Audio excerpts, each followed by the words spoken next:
Welcome back, everybody, to the Inside Texas Basketball Show. I'm your host, Evan Veith, as always, joined beside me by Keenan Womack, the one, the only. Keenan, how was your stand-up show on Monday? You were talking a little bit about it with us. Went very well, man. I love doing it. I'm going out on Thursday in Dallas, and I'm going up 2-3 times a week. You know how I do. Keenan's a man of many talents, father, reporter, comedian. Who would have thought? Before we get into some basketball news, this is not a stand-up comedy show. Of course, we have some of the best things you can get over at InsideTexas.com. It is the premier place for Texas football, basketball, and baseball news. Get Inside Texas for $1 in your first week. As a bonus, your membership includes a complimentary year to The Athletic. But that's not all, folks. New to many of you, not new if you've already been subscribed to Inside Texas and aware of what's been going on.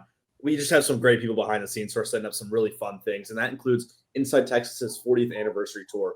Next week, that is Tuesday, 26th to 28th, we have 3 different happy hours between Houston, Dallas, and Austin here in Texas. In Houston, it's Big City Wings. You're going to get trivia from 7 to 9 as well as that happy hour.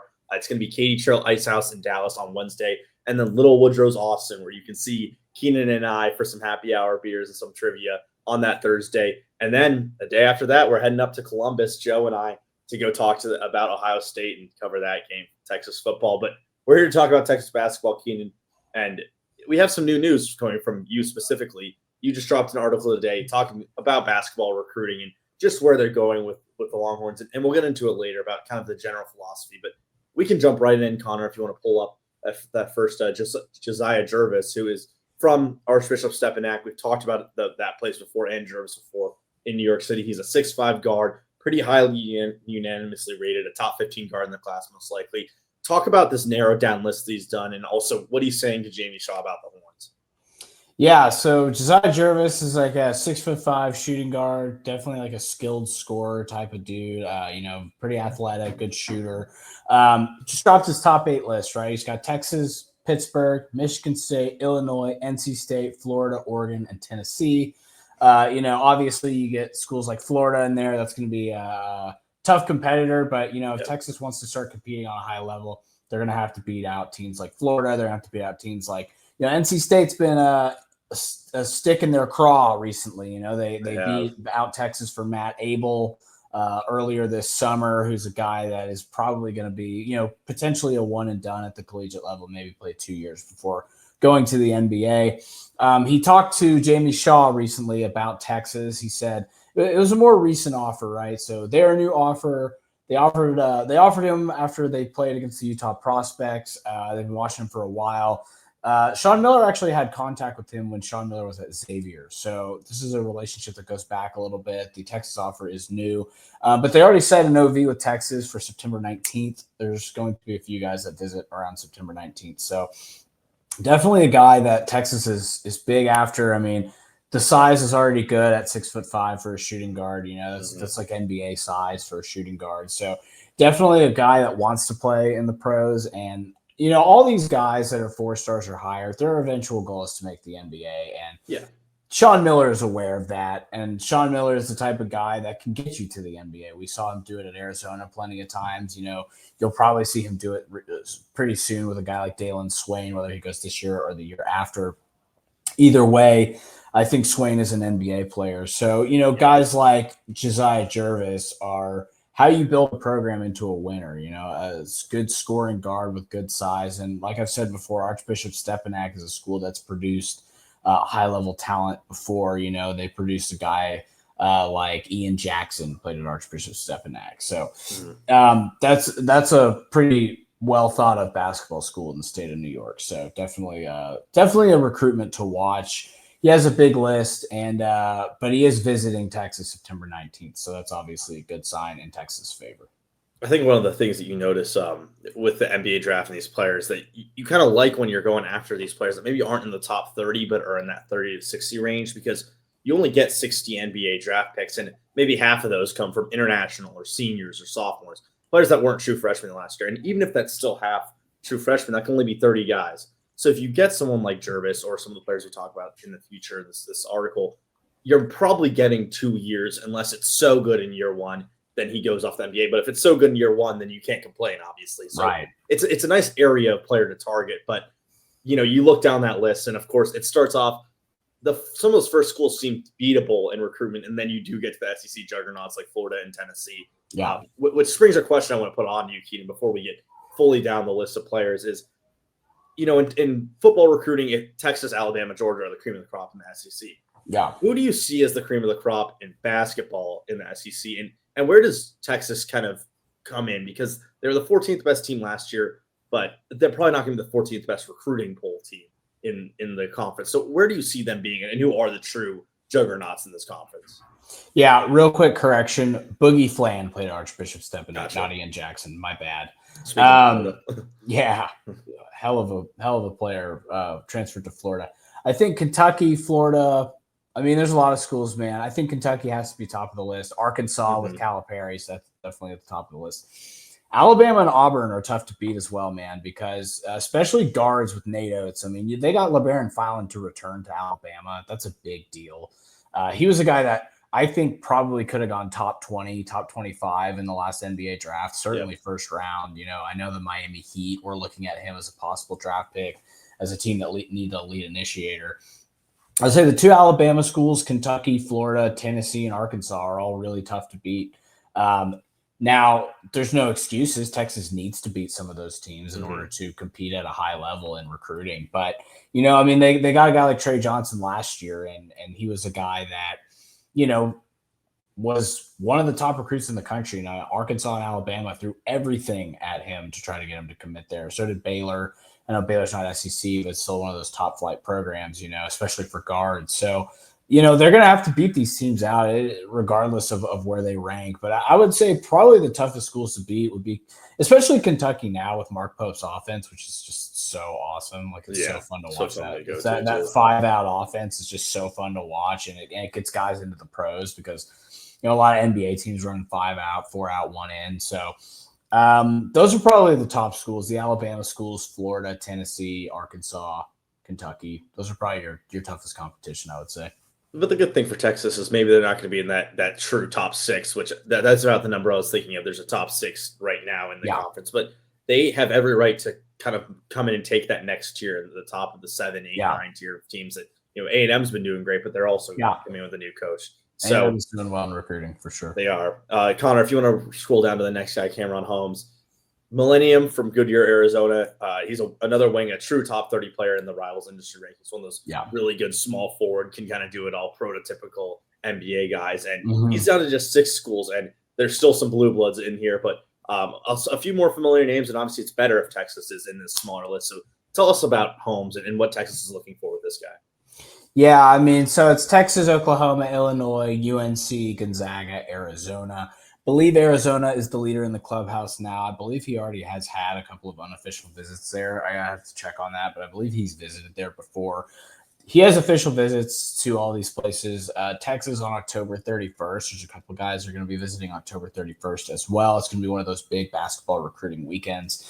You kind of said it. He's a 6'6" wing with potential to grow. These guys aren't done growing. He could end up being 6'8" by the time he hits campus. Really talented, multi-talented guy. He's a lot of fun in transition, right? Like, he's a very good athlete. He runs the floor really well, uses ball screens to score. He's a very talented player on both ends. I think he can be a defensive guy as well, like a true two-way wing, which is, so many of these NBA teams build their team around their wings. So I think that, getting guys like this on campus is super important. I think guys like this will see how they use a player like Dalen Swain this year, and they'll see, the wing position at Texas, it's kind of positionless for one thing, but also they use these wings in versatile ways. They use them in big-to-big ball screens. They use them in, off-ball actions. Like, screening is such an important part of Sean Miller's offense that I think it's going to create a lot of open looks for these guys and make these guys look good, make their numbers look good. Yeah, and of course, Arizona is going to be hard to pluck a player away from. You think of Koa Peters last year, who was a 5-star. Braden Burries too, man. I mean, that Arizona team looks awesome. Yeah, and that's a recruit who came from there. And then, of course, you're on the West Coast. Gonzaga is going to come calling and say, hey, we have the best institution out here. Come play with us. Oklahoma, was Jeremiah Fears from Arizona? Do I have that correct? I believe he's from Illinois. Then I got that know. wrong. But Oklahoma, obviously, He's from the a Midwest. lot of these schools are in close proximity, and that's going to be tough to out recruit for Texas. But they're in this list of a top 6, which is a pretty good spot to be in for anyone of He home. played at Compass. I think he's from Illinois, but he played at Arizona Compass. So yeah, Okay, yeah, you're technically. I'll take a half point. I'll take a half point you get there. a half point there for sure.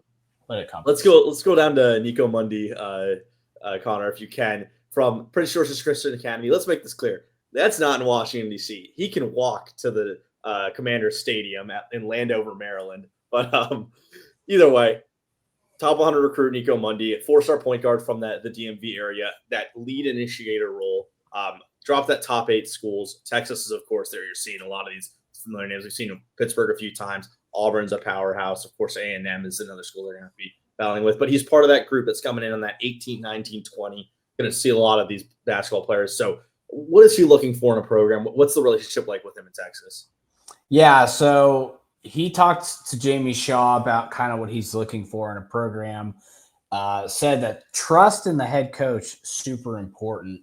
I think that means a lot with Sean Miller because of how much he is going to entrust his point guard with running the offense. Now, I've said before, a lot of the offense is playmaking by committee. It's off-ball cuts, unselfish cuts, movement without the ball. So it's not all on the point guard.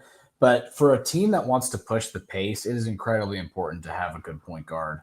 And so a guy like Nico Munde is a guy that can really affect the game from the point guard position.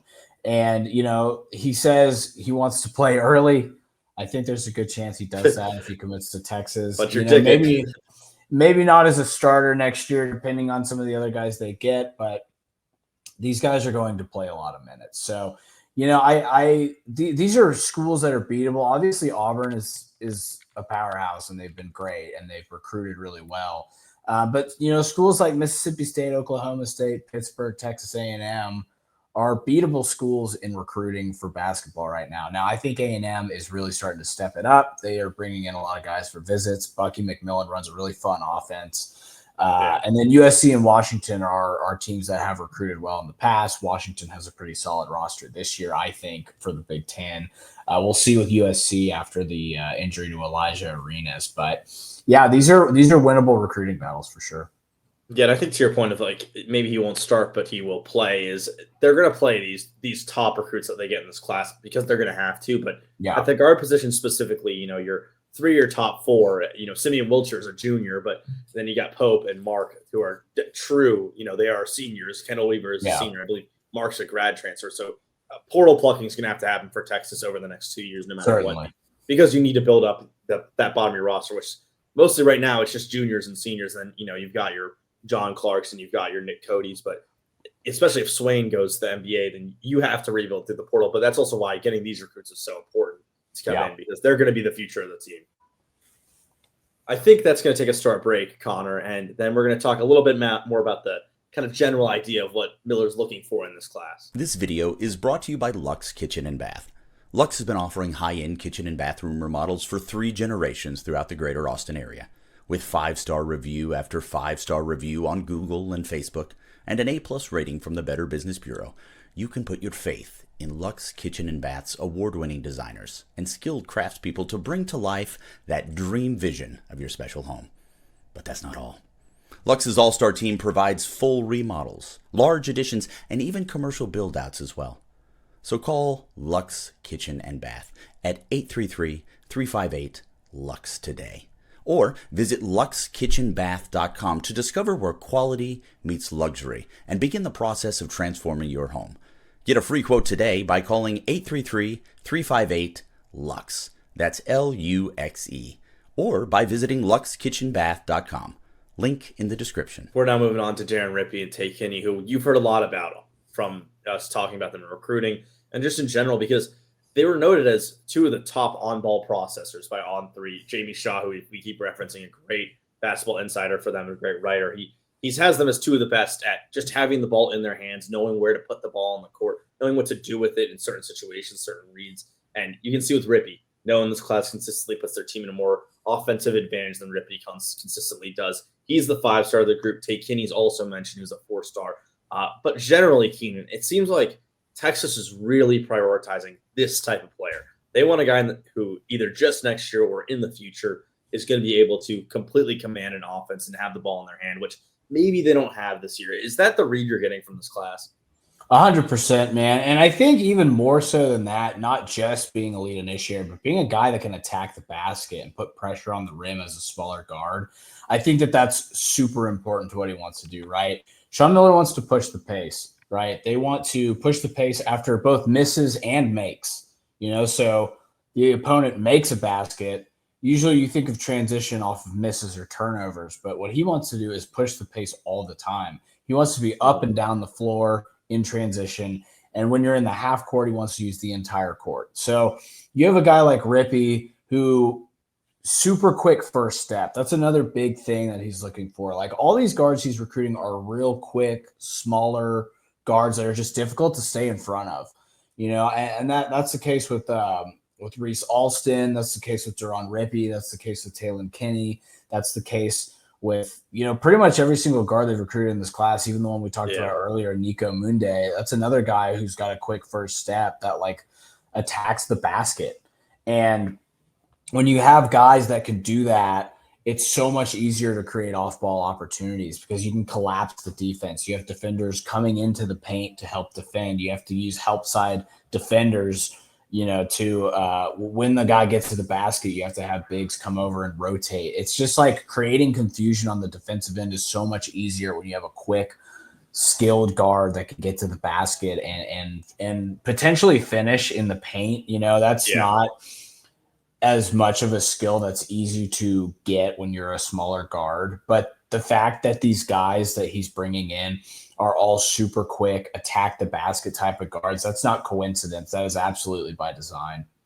Yeah, by Rivals industry ranking, Rippy's the number 2 point guard with a true 5-star rating. Taken just doesn't have that 5-star. He's their number 15 just outside, guy. I think it's literally one away. He's the number 3 guy. Rippy from New York, Kinney from Kentucky, which obviously 2 recruiting hotbeds. You're going to go against some of these top players. But if you could kind of draw a comp for some of these guys, either in college basketball or the NBA, so our viewers kind of understand the play style that they're looking for in this class. What kind of point guard would you compare these guys to, or what Miller is ideally looking for as point guard to be?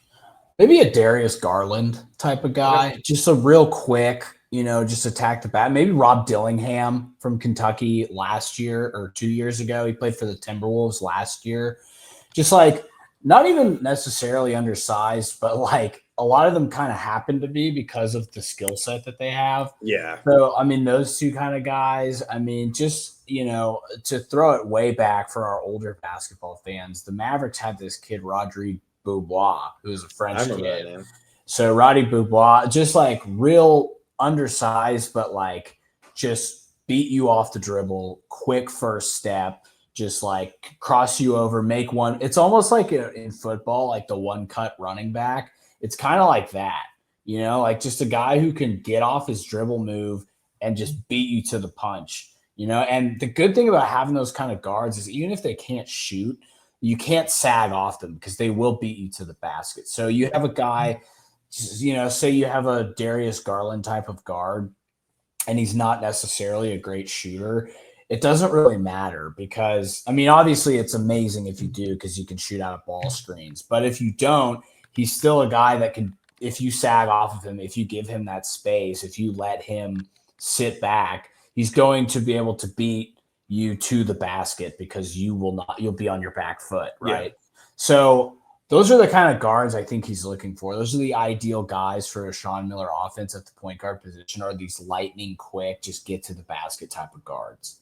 And those are the kind of guys you hope that a Cam Heide stays around for, Simeon Wilcher and Dalen Swain to develop that jump shot long term for them. Exactly. Because if you have like guys who can shoot off the catch and you have a point guard that can make those reads quick off the dribble, you can run a really efficient offense. Yeah, 2026, 2027 and onward, where you're really going to see Miller have the offense and the team he wants in that roster. I think that's going to do it for us today. Quick little dive into some recruiting, but it's always important in basketball, man. It really is just a full year cycle. So getting to know some of these guys that Texas is targeting, top players on that team. Before we go, of course, we have to shout out InsideTexas.com, where both of us write. Get Inside Texas for $1 for your first week, and as a bonus, your membership includes that complimentary year to The Athletic. great deal going on there. And if you want to be more part of the community, if you haven't yet signed up, but you want to join and feel that sense of community that we have, because it really is special amount of great people you meet. Come to one of our 40th anniversary tour happy hours in Houston on the 25th. It's Big City Wings. In Dallas, it's the Katy Trail Ice House on the 27th. And then on the 28th in Austin, Texas, you can meet Keenan and I, if you haven't already, at Little Woodrow's. I'll definitely be there. I'm not sure how much of the night, but I do love me some trivia. Hopefully it's sports trivia. So you'll see us there for sure. That's right down the street for Keenan. But that's going to do it for us over at Inside Texas Basketball. Thanks to Connor behind the scenes, as always, the whole Inside Texas crew, and Keenan for doing this during his work days. That'll be it for us. We'll see y'all next time.